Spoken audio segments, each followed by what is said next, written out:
Bloomberg Audio Studios. Podcasts, radio, news. You're listening to the Bloomberg Balance of Power podcast. Catch us live weekdays at noon and 5 p.m. Eastern on Apple CarPlay and Android Auto with the Bloomberg Business app. Listen on demand wherever you get your podcasts or watch us live on YouTube. It's not getting any easier around here, and Susie Wiles does not appear to be helping. Well, this is a story today, isn't it? I woke up to this having been emailed to me from multiple people. The chief of staff at the White House, known widely as having the second most important job, the second most powerful person in Washington politics, Susie Wiles, the one who never gives a speech. Remember when Donald Trump called her up to the microphone the night he won the election? Even Dana White got up there, not Susie Wiles. She is said to be in the background, disciplined, keeping the core group together after getting Donald Trump reelected. Fast forward to Vanity Fair magazine. People do still read magazines. Vanity Fair Daily exclusive. Susie Wiles speaks her mind. What could go wrong here? Remembering, of course, that Friday, a couple days from now, Friday is the day that the Epstein files are supposed to come out. Speaking openly about a range of controversial topics, including the aforementioned Epstein files. Susie Wiles speaking to Vanity Fair. Wiles told me she'd read what she calls the Epstein file. Check this out. And she said, Trump is in the file. And we know he's in the file, she said. And he's not in the file doing anything awful. Wiles said Trump was on Epstein's plane. He's on the manifest. They were, she says, sort of young, single, whatever. I know it's passé, but sort of young, single playboys together. Trump started dating Melania, just as a reminder, whom he married in 2005, sometime in 1998. So how does she think Pam Bondi is doing with this whole thing? You might have just seen it on the screen. If you're with us on YouTube, Susie Wiles talking about the Epstein files and specifically the Attorney General. Quote, I think she completely whiffed on appreciating that was the very targeted group that cared about this, Wiles said of Bondi, remembering the binders that went out to the MAGA influencers and included nothing new. So everybody's saying, what's going on here? Is this the exit interview? I mean, what's Susie Wiles thinking talking out of school? There's way more where this came from about tariffs, comparing Donald Trump's personality to that of an alcoholic. Well, maybe not. On Twitter, Susie Wiles this morning. The article published early this morning is a disingenuously framed hit piece on me and the finest president, White House staff, and cabinet in history. Significant context was disregarded, and much of what I and others said about the team and the president was left out of the story. I assume after reading it, this was done to paint an overwhelmingly chaotic and negative narrative about the president and our team. Jeannie Shanzano, Maura Gillespie, been reading this all morning, and they're with us now. Our political panel today, Bloomberg Politics contributor Jeannie Shanzano is democracy visiting fellow at Harvard Kennedy School's Ash Center. Republican strategist Maura Gillespie is founder of Blue Stack Strategies. Great to see you both here. Maura, was this an exit interview, or did Susie Wiles not know they were recording? It's really fascinating to read through this and to hear now, too, Susie Wiles defending herself and attacking the Vanity Fair. She let unprecedented access to herself for the better part of a year. And so I don't know what she was thinking. I'm not sure the strategy behind this because it is telling two different stories, both what we read in Vanity Fair versus what she's saying on Twitter now, calling it a hit piece. It's not as though she didn't know they were talking to her. She was talking to them pretty frequently by the sounds of it. So perhaps she's looking at aspirations beyond the Trump White House. There are plenty of off-ramps we're watching play out for Republicans to be taking to get away from Donald Trump and the chaos that he has been creating, especially these last few months. But I don't know that this is one of them. Well, Jeannie, throughout the first year, it says, of Donald Trump's second administration, Vanity Fair writer Chris Whipple has interviewed Wiles amid each moment of crisis. These guys were even doing laundry together at one point, according to the Insider's account joins a portfolio of portraits for an unflinching up-close look at power and peril. Is this a hit piece, Jeannie? Because these are all direct quotes, aren't they? Chris Whipple is the new Bob Woodward. Every administration, we say, why did they talk to Bob Woodward? Why let him in? Now it's Chris Whipple. They not only spoke about 11 times, as you mentioned, they also all sat for a big glossy photo spread. She apparently was well aware, as were most journalists in D.C., at least by yesterday, that this was coming out. She gave incredible access, according to the New York Times. This is all on tape. Mm-hmm. Even when she pushes back on social media today, she doesn't deny saying things. She says they were taken out of context. So, Joe, I don't know if you ever, Joe, I guess maybe you haven't, being a guy, you haven't seen Mean Girls, but in Mean Girls, more and I have probably seen it. There's a burn book. This reads to me like a burn book, and it's fascinating. And we thought Epstein was going to be our week, and now Susie Wiles delivering. It's incredible. Wow. You saw the photograph there, Jeannie, as they're all sitting on the desk, or leaning on the bookcase. They're brooding. There's sort of dramatic lighting. Can we get a shot like that for the show, James? I mean, like when Kailey comes back, I feel like the whole team, we could have Jeannie and more, they're all sort of leaning, brooding. No one's smiling, looking very serious about what we do. What's the push and pull here? Yeah, James is working on it. Maura, when it comes to, you worked for a Speaker of the House. Everybody wants to have that cover shot. They want Annie Leibovitz to come by and take their picture. And they want to be a big shot sometimes in the interview. And I'm not suggesting that's what Susie Wiles did, but politicians have a history of doing this only to be shocked and outraged when it's published. What is that syndrome in Washington? I would say, just to caveat that, it's not every member, it's not every leader that wants that big splashy profile piece. I'll just speak in my experience. We had to more or less, not beg John Boehner to do interviews, but it was not something that he was primarily focused on. While I think James was going to deliver for you, I don't know that I could have ever gotten John Boehner to do a brooding, leaning on the bookcase style photography. Smoking a cigarette. I would have loved that. Elizabeth says it's main character syndrome, but of course John Boehner was a main character. So does it have to do with their background or their taste for celebrity? What is it? Well, and I think in this case, what I would say is that Susie Wiles, she has been so behind the scenes, right? She is the first female chief of staff. And I think as she's looking at really, I will say, what's happening with Donald Trump, he is lame duck. She knows that this is kind of the swan song, or it's supposed to be at least. And she is looking to make her own mark. She has been behind the scenes during these, cabinet meetings. She's not featured. She's not usually within sight of the cameras. And maybe she thought that this was her way to tell her side of things and to share her experience and to play a more pivotal role in giving people behind the scenes of what it's like to be the first female chief of staff. If that was her intentions, I don't know that it came out that way, but I think that may have been part of her agreeing to do it and wanting to make her mark in a legacy kind of style. What do you think about this, Jeannie? Do we look back at this as a major revealing moment, or is maybe Susie Wiles reinventing the role of chief of staff? Maybe she could say whatever she wants. Yeah, I think we look at it as disorienting. I mean, that's the word that comes to mind, because Susie Wiles is well beloved, well known, and was supposed to be the grown-up in this White House, keeping the president on track. And all the while, Joe Mathieu, she was giving interviews that were not secret to Chris Whipple from Vanity Fair, posing for glossy photo spreads. So I think disorienting is the word that comes to mind.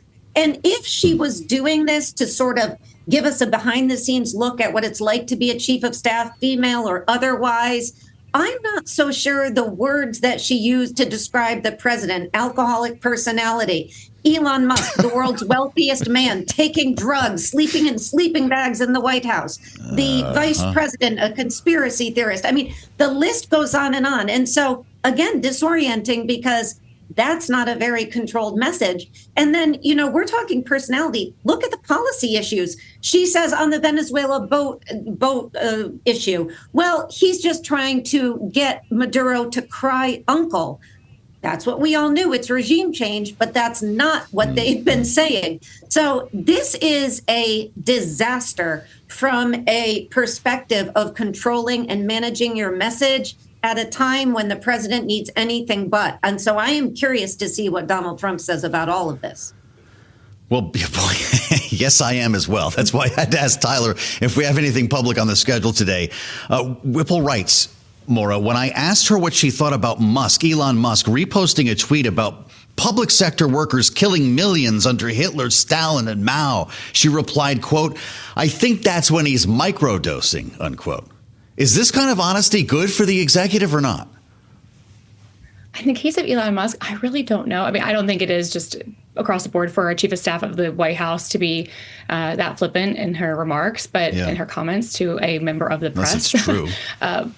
But what I also took from that segment of talking about Elon Musk, it also showed, again, if we're looking at this, or if I'm looking at this as her attempt to have a profile piece of what it's like to be the chief of staff to the White House, in the White House, first female. She starts off talking about Elon Musk and his cuts to PEPFAR and to USAID, saying that she didn't know that he was doing it and that he just did it. Right. That shows a complete lack of control, a complete abdication of keeping the team unified and having the president be in charge of decision making that makes such a massive impact. But when she went on to talk about that with Chris Whipple, she said she didn't know, one, that he was doing it, and two, she didn't necessarily agree with it, but she didn't know how bad it was going to be. I mean, that's really stark, and I almost couldn't believe that she would be so cavalier in saying that. Yeah, well, she calls it a disingenuous hit piece now. Pretty remarkable. Guys, we could do 5 hours on this. We barely scratched the surface. It's 2 parts long. You'll have to read for yourself at Vanity Fair. Stay with us on Balance of Power. We'll have much more coming up after this. You're listening to the Bloomberg Balance of Power podcast. Catch us live weekdays at noon and 5 p.m. Eastern on Apple CarPlay and Android Auto with the Bloomberg Business app. You can also listen live on Amazon Alexa from our flagship New York station. Just say, Alexa, play Bloomberg 1130.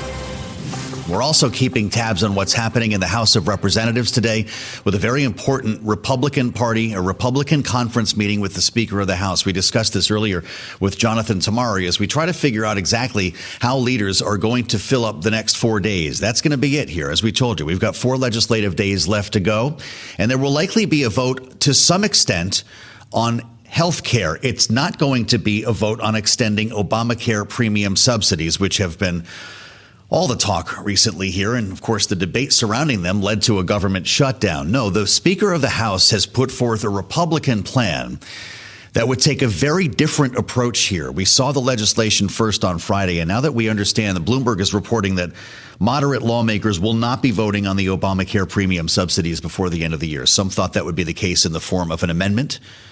And we're joined right now to talk about this and a lot more by the chair of the House Ways and Means Committee, Republican Congressman Jason Smith of Missouri. It's great to see you, Mr. Chairman. Welcome back to Bloomberg TV and radio. Do you expect there will be a vote then on a standalone Republican plan before this week is over? What we have been working on for some time is how can we lower the cost of health care and how can we lower premiums for all Americans. That's 347 million Americans. When people talk about the premium tax credit subsidies, that is 7% of the entire population. But every American's facing high cost of health care. And what we are doing today in the Rules Committee and tomorrow on the floor are just different examples of healthcare policies and changes that we can do that will lower the cost and lower the premiums for all Americans, whether it's PBM reforms, creating more transparency, or whether it is codifying choice accounts to allow small businesses to give their employees give their employees money so they can purchase their own healthcare option at tax-free. I know that, of course, the bills that hit the floor are the purview of the majority, and when it comes down to it, the speaker. But we've seen some swing district Republicans bristle at this idea of not allowing a vote on the Obamacare extension amendment. Mike Lawler, your colleague from New York, called it idiotic, Mr. Chairman. Why not just allow both and see where the chips fall? I'll just say that we all have different opinions, but what the Democrats have been pushing. In fact, there was a vote last Thursday in the United States Senate that failed 51 to 48, I believe is what it was, on a 3-year current extension. The waste, fraud, and abuse within the Obamacare exchanges just in the last 2 weeks was highlighted by the GAO report that said 59,000 dead people were being subsidized. One Social Security number had 127 different policies attached to it. And the GAO also attempted with fake identities and fake Social Security numbers to enroll in the program, and 100% of them were accepted and 90% were still being subsidized a year later this year. These reforms have to be addressed. You cannot just extend it. And the worst statistic that people should be paying attention to, of the 24 million people on the exchanges, last year alone, nearly 12 million never even filed a medical claim. You cannot tell me that they didn't have a medical claim. They simply were automatically enrolled and didn't even know they have it. But guess what? Those insurance companies, they were still subsidized.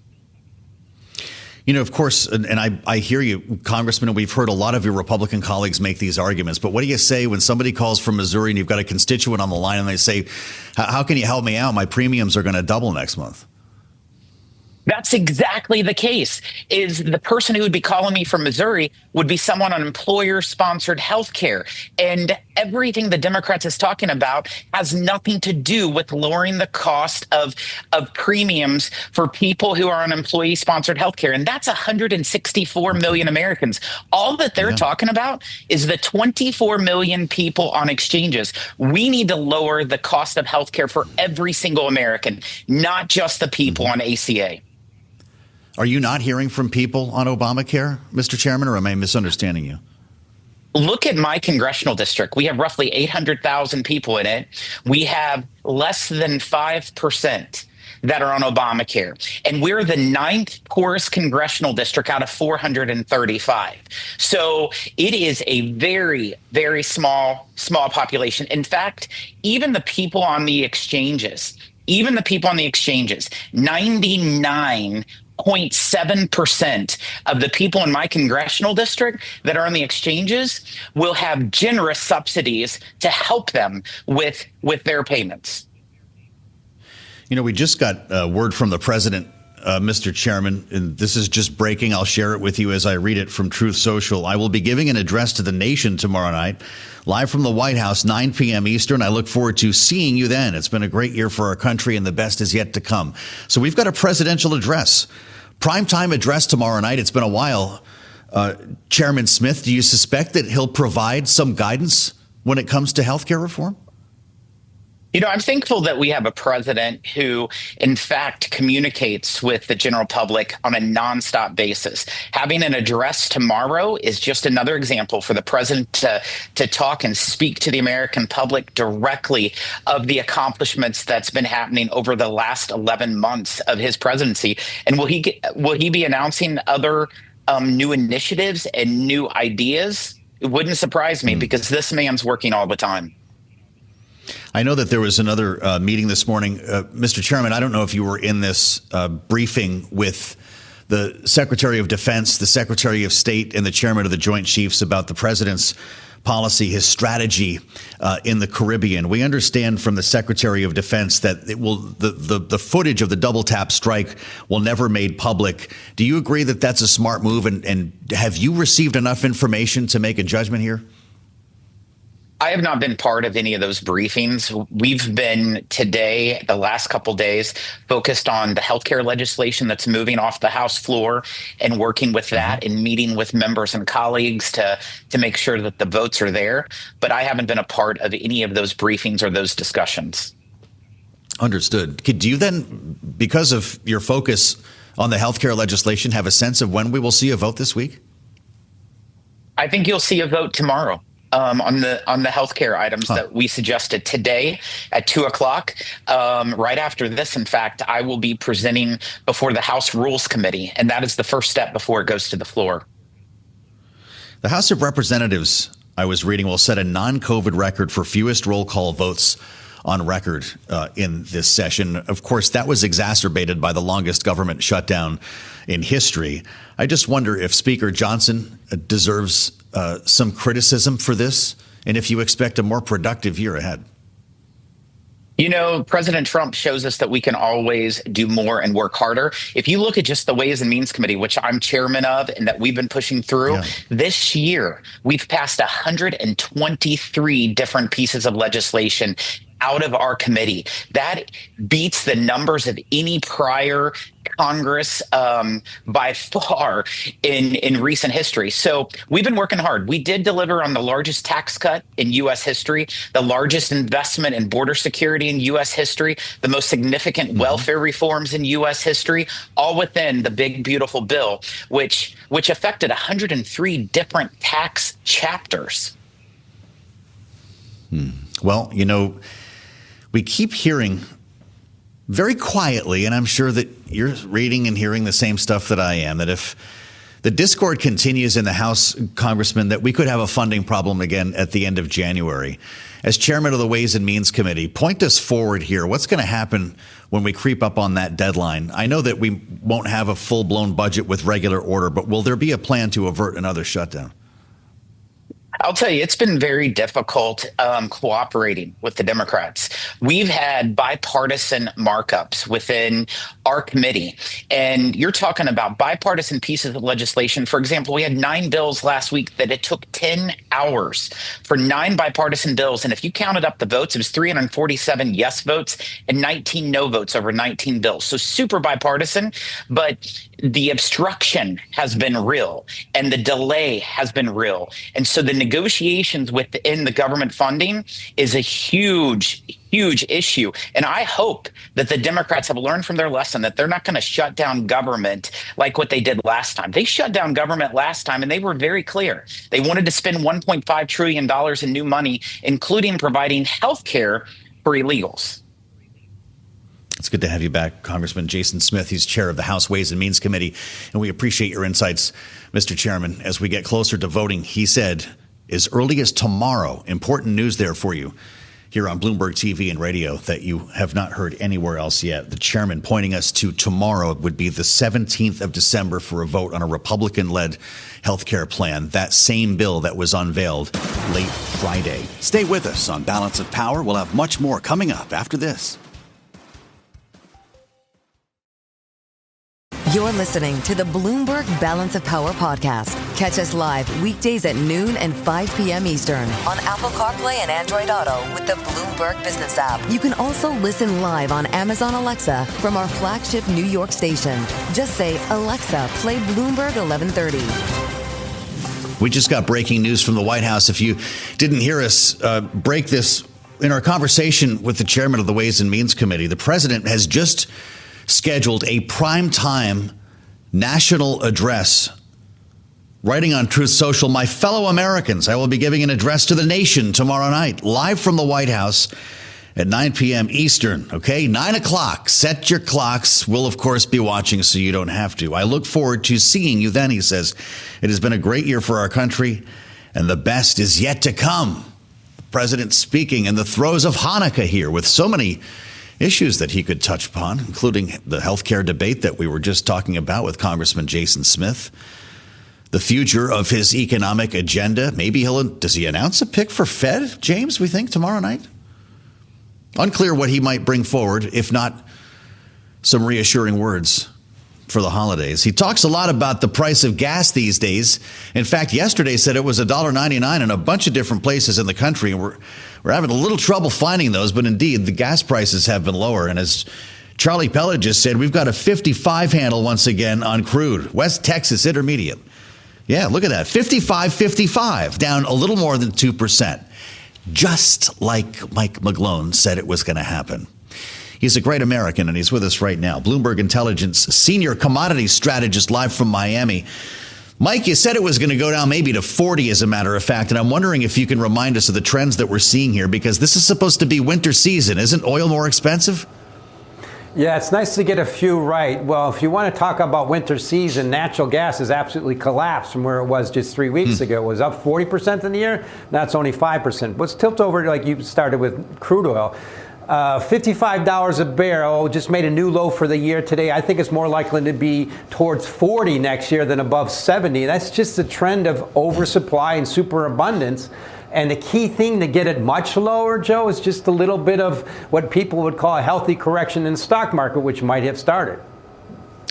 What does oversupply and healthy abundance mean for drill baby drill in the new year? Well, that's the significance. It's not just crude oil. It's natural gas. It's corn. It's soybeans. It's wheat. It's the whole space. And that's the timing of Mr. Trump's presidency. He came in at the perfect time to say these kind of things and have them happen, just because we had that big spike up to the peak in 2022 that brought in all the supply. It kicked in the technology and shifted over to EVs, and now they're heading lower. So Superabundance is just a great book I read, and I enjoy what the proponent of it shows that when you have humans like us who create more with less every day, we want to embrace that technology, but not the price. And the price continues to decline in crude oil, corn, soybeans, wheat, natural gas, and I don't know what stops it, other than lower prices. Looking at the understood. AAA's got the national average at $2.90 right now, so we are decidedly below $3. Where's the president seeing $1.99 or lower? Is that real? Well, you can see that in some places. I've heard anecdotal, but I think the national average price at $2.90 is going to head towards $2 by this time next year. And the key catalyst for that, Joe, is, we haven't had a down year for the S&P 500 total return. We've only had 2 since 2008. Maybe we're due for a little bit of that. And that's every single time that gas has got to above 4, it got to 5 a couple years ago. It's always bottomed there too. And I asked myself, what stops that? To me, it's accelerating. Now the U.S. is a net exporter of crude oil, liquid fuels, natural gas. We're just a net exporter of almost most of those commodities we really need, which means we're dependent on exports. So it's a good sign that prices will all go down. But it's also the classic example of post-inflation deflation. And the question is, how long can that stay away from things like the stock market? Because it certainly is hitting cryptocurrencies. Boy, it sure is. And I guess I need to ask you about that. It is remarkable, by the way. I'm going to be talking to Jane Harman in just a moment, Mike McGlone, that all the saber rattling down around Venezuela is doing nothing to elevate the price of oil. But I guess that tells us a lot about Venezuela's contribution to your points earlier. What's Bitcoin doing? It's one of the only green things on the screen. Is this just a little bit of a bottom fishing here or something else going on? The biggest rallies typically happen in bear markets, and Bitcoin and cryptos are clearly in a bear market. The Bloomberg Galaxy Crypto Index is now down about 20% on the year. It was up over 20%. That wasn't supposed to happen. Bitcoin is down about 6% in the year. It was up about 30% in the year. But it put in a key peak top that I think is going to resonate for a long time. So I think Bitcoin is going to head initially towards 50,000. I don't know what makes it go higher, but the key thing is it's the leading indicator factor, Joe, that I really think that's matter. I mean, it's the tip of the iceberg of risk assets, and it's heading downward. And I think it's the de-risking that's probably hitting the stock market today that might continue into year end. So I'm really worried that this is all going to trickle down into the stock market as we head to year end. And by the way, the S&P 500 did drop about 5% in the last couple of weeks of 2024, but had a lot of good things to look forward to. Now everything it's looking forward to is rolling over, particularly crypto. Just wondering when Santa Claus is going to show up. Aren't we running out of days here? Mike, it's good to see you. Come back again before the end of the year. The great Mike McGlone, live in Miami. Bloomberg Intelligence, our senior commodities strategist.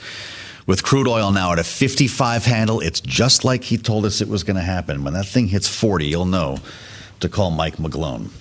News from Capitol Hill today from the Secretary of Defense. Forget the video. It's not going public. Pete Hegseth on the Hill to brief lawmakers today about the administration's overall strategy in the Caribbean, never mind the double tap strike in the waters off Venezuela. Here's what Hegseth said earlier. In keeping with long-standing Department of War policy, Department of Defense policy, of course, we're not going to release a top secret, full unedited video of that to the general public. Hask and appropriate committees will see it, but not the general public. Which is important because the president of the United States, the commander-in-chief himself, had said that he was fine with it going public when reporters asked him.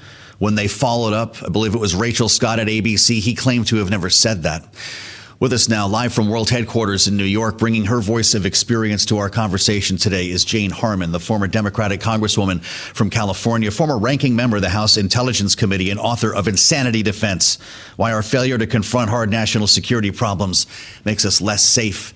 Jane, it's great to see you. I'm sorry you're not with us in person, but I'm just wondering first what you think of this decision because, well, the president had already said it would be made public, didn't he? Well, first of all, Joe, next time in person, I promise. As for this, well, today it won't be made public. Tomorrow, maybe it'll be made public. It'll consume a lot of attention, which should be paid on a lot of other things.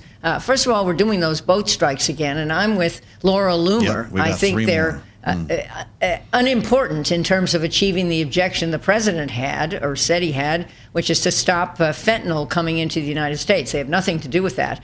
But I think that now that we may have a healthcare strategy, I still think we need a national security strategy that is meaningful, especially a rise of ISIS strategy. Because while all this is going on, to remind, ISIS killed a few of our soldiers in Syria, and the president is vowing revenge. I hope he is going to be talked off the cliff, because bombing or doing some kind of action in Syria will undermine the regime we're trying to support and will probably promote ISIS rather than hurt ISIS. So ISIS is elsewhere. ISIS is in Australia. Maybe ISIS is in the United States.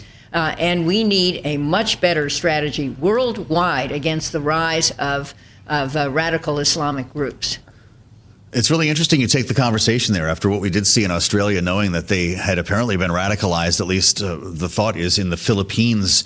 Jane Harman, I had that same thought. The president had a lot to be upset about last weekend with 2 mass shootings. He was upset about the Reiner killings. He's upset about a lot of things. So one place to take that out would be in Syria. He has promised a heavy damage and a concerted response. Where would he target in response to ISIS? Well, I don't know, but I'm sure we have good intel on where ISIS is organizing in Syria. We should have had a lot better intel on the fact that And you don't think we should attacks strike?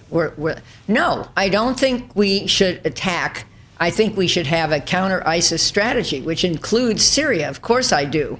But I think attacking the country we are hoping has changed its ways. Remember, the new president of Syria was formerly a terrorist himself. And President Trump stepped up, to his credit, I think, and recognized him and his new country. He was in New York being lauded during the UN General Assembly, and he's trying to put a fragile government together. It ain't perfect, but certainly bombing his country while he is trying to right-size his country makes absolutely no sense. And it points out that we really don't have an effective strategy. This new NSS, I think, is extremely polemic and ineffective. And oh, by the way, we've also just announced, according to the Washington Post, a unified command structure. I think this means taking the power away from the heads of European Command, Central Command, which has jurisdiction over Syria, and others, very experienced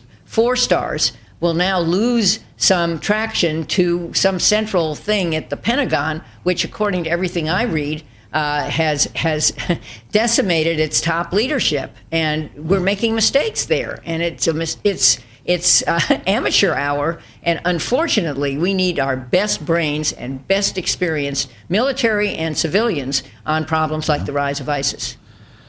Well, that reorg is a big story that you referred to. And, you know, all the while, the president says he's planning land strikes in Venezuela, Jane Harman, a new phase that will include additional seizures of oil tankers and land strikes, potentially targeting drug labs somewhere deep in the jungle of Venezuela. What would be the international reaction to such a move? I don't think that would play well internationally. I think there would be a claim of declaring war. Again, back to Laura Loomer, whom I seldom agree with. She says 8% of the drug trade coming to the U.S. has anything to do with Venezuela, and it's not it's not fentanyl. And that's what Trump has said we wanted to do. Of course, we haven't said we're for regime change. In fact, his foreign policy strategy is for strategy, which is for sovereignty, which seems to me not for regime change. But why else would we be in Venezuela at this point? So I think there's a little chaos going on. And for my 2 cents, let me say it again, the rise of terrorism should concern us much more than it does. And our focus should be worldwide on finding ways using our best talent to combat it. It's been historically wise to listen to Jane Harman when she points you to a point of concern more than once in an interview. Jane, I've got about a minute left. President Trump says he's delivering a national address tomorrow night. This just happened on social media, live from the White House at 9 p.m. Eastern. Does an announcement like that make you nervous?